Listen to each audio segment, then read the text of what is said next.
ನಿಮ್ಮ ಮಗು ಊಟ ಮಾಡ್ಬೇಕಾದ್ರೂ ಕೈಯಲ್ಲಿ ಮೊಬೈಲ್ ಇರಬೇಕಾ? ಮೊಬೈಲ್ ಚಟವನ್ನು ಬಿಡಿಸೋದು ಮುಖ್ಯ ಯಾಕೆ?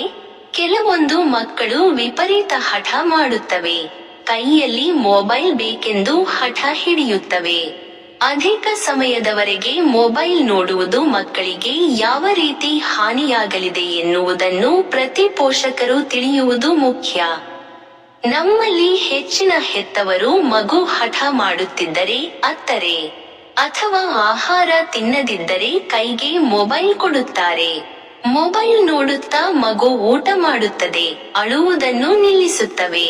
ಇದು ಹೆತ್ತವರಿಗೆ ಮಗುವನ್ನು ಸಮಾಧಾನ ಮಾಡುವ ಬಹಳ ಸುಲಭ ವಿಧಾನ ಅನಿಸಬಹುದು. ಆದರೆ ನೀವು ತಪ್ಪು ಮಾಡುತ್ತಿದ್ದೀರಾ.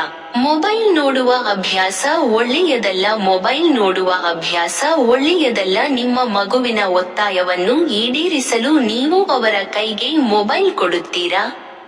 ಹೌದು ಎಂದಾದರೆ ಇಂದಿನಿಂದಲೇ ಜಾಗರೂಕರಾಗಿರಿ, ಇಲ್ಲದಿದ್ದರೆ ಮುಂದೆ ಸಮಸ್ಯೆಗಳನ್ನು ಎದುರಿಸಬೇಕಾಗಬಹುದು. ಏಕೆಂದರೆ ಮಕ್ಕಳಲ್ಲಿನ ಮೊಬೈಲ್ ನೋಡುವ ಅಭ್ಯಾಸ ಚಿಕ್ಕ ವಯಸ್ಸಿನಲ್ಲೇ ಅವರನ್ನು ಸಮೀಪದೃಷ್ಟಿಯಂತಹ ಅಪಾಯಕಾರಿ ಕಾಯಿಲೆಗೆ ಬಲಿಯಾಗಿಸಬಹುದು. ಇದು ಮಕ್ಕಳ ದೃಷ್ಟಿಯ ಮೇಲೆ ನೇರ ಪರಿಣಾಮ ಬೀರುತ್ತದೆ. ಆದ್ದರಿಂದ ತಿನ್ನುವಾಗ ಅಥವಾ ಅಳುವಾಗ ಮಕ್ಕಳಿಗೆ ಆಮಿಷ ಒಡ್ಡಲು ಮೊಬೈಲ್ ಫೋನ್ ನೀಡುವುದನ್ನು ತಪ್ಪಿಸಿ. ಸಮೀಪದೃಷ್ಟಿಯು ಕಣ್ಣಿನ ಸಮಸ್ಯೆಯಾಗಿದ್ದು, ಇದರಲ್ಲಿ ನೋಡಲು ಕಷ್ಟವಾಗುತ್ತದೆ. ಇದರ ಪ್ರಭಾವದಿಂದಾಗಿ ಕಣ್ಣುಗಳು ದೂರದ ವಸ್ತುಗಳ ಮೇಲೆ ಕೇಂದ್ರೀಕರಿಸಲು ಸಾಧ್ಯವಾಗುವುದಿಲ್ಲ ಮತ್ತು ಅವುಗಳ ದೃಷ್ಟಿ ಹಾಳಾಗುತ್ತದೆ. ಈ ಕಾರಣದಿಂದಾಗಿ ದೃಷ್ಟಿ ಮಸುಕಾಗುತ್ತದೆ. ಈ ಸಮಸ್ಯೆ ಚಿಕ್ಕ ಮಕ್ಕಳಲ್ಲಿ ಕಂಡುಬರುತ್ತದೆ. ಆದಾಗ್ಯೂ ಇದನ್ನು 15 ವರ್ಷಗಳ ನಂತರ ಗುಣಪಡಿಸಬಹುದು. ಸಮೀಪದೃಷ್ಟಿಯ ಲಕ್ಷಣಗಳು ಯಾವುವು? ತಲೆನೋವು ದೂರದಲ್ಲಿರುವ ಯಾವುದಾದರೂ ಅಸ್ಪಷ್ಟವಾಗಿ ಗೋಚರಿಸುತ್ತದೆ. ಹತ್ತಿರದ ವಸ್ತುಗಳು ಹತ್ತಿರದಲ್ಲಿ ಗೋಚರಿಸುತ್ತವೆ. ಆಯಾಸಗೊಳಿಸುವ ಕಣ್ಣುಗಳು, ಆಗಾಗ್ಗೆ ಕಣ್ಣು ಮಿಟುಕಿಸುವುದು, ಕಣ್ಣಿನ ನೋವು ಮತ್ತು ಉರಿ ಸಮಸ್ಯೆ. ಮಕ್ಕಳನ್ನು ಸಮೀಪದೃಷ್ಟಿಯಿಂದ ರಕ್ಷಿಸಲು ಅವರು ದೀರ್ಘಕಾಲದವರೆಗೆ ಮೊಬೈಲ್, ಟಿವಿ, ಕಂಪ್ಯೂಟರ್ ನೋಡುವುದನ್ನು ತಡೆಯಬೇಕು. ಅವರ ಸ್ಕ್ರೀನ್ ಟೈಮ್ ಕಡಿಮೆ ಮಾಡಬೇಕು. ಮಗುವಿನ ಸಮಯವನ್ನು ಬೇರೆ ಕೆಲಸಗಳಿಗೆ ಬಳಸಬೇಕು.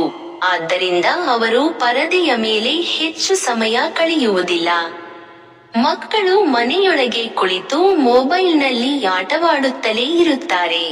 ಅಂತಹ ಪರಿಸ್ಥಿತಿಯಲ್ಲಿ ಸ್ನೇಹಿತರೊಂದಿಗೆ ಹೊರಗೆ ಆಟವಾಡಲು ಹೇಳಿ.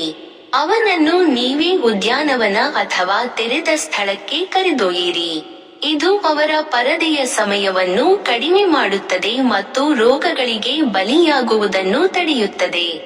ಮಕ್ಕಳ ಗಮನವನ್ನು ಮೊಬೈಲ್ ಗೇಮ್ಗಳಿಂದ ಬೇರೆಡೆಗೆ ತಿರುಗಿಸಿ ಮತ್ತು ಒಳಾಂಗಣ ಆಟಗಳತ್ತ ತಿರುಗಿಸಿ. ಅವರ ಮನಸ್ಸಿನ ಮೇಲೆ ಒಳ್ಳೆಯ ಪರಿಣಾಮ ಬೀರುವ ಇಂತಹ ಆಟಗಳನ್ನು ಆಡುವುದನ್ನು ರೂಢಿಸಿಕೊಳ್ಳಿ. ಅವರು ಈ ಆಟಗಳನ್ನು ಆನಂದಿಸುತ್ತಾರೆ ಮತ್ತು ಹೊಸದನ್ನು ಕಲಿಯುತ್ತಾರೆ.